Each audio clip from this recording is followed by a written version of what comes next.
మజ్జిగ చారు చాలా బాగుంటుంది అండ్ నేను తినను కానీ మా ఇంట్లో ఫేవరెట్ అని చెప్పొచ్చు. అండ్ చేయడానికి కూడా ఈజీ. నాకు కర్రీస్ ఏమైనా చేయడానికి బద్ధకం అనిపించినప్పుడు ఇది చేసేస్తాను.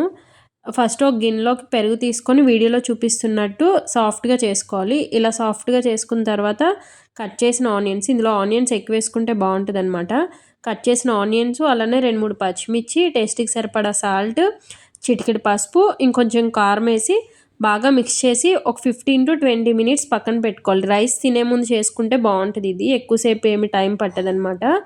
ఇలా మిక్స్ చేసి పక్కన పెట్టుకోవాలి. మీకు కొంచెం థిక్గా అనిపిస్తే వాటర్ వేసుకోండి.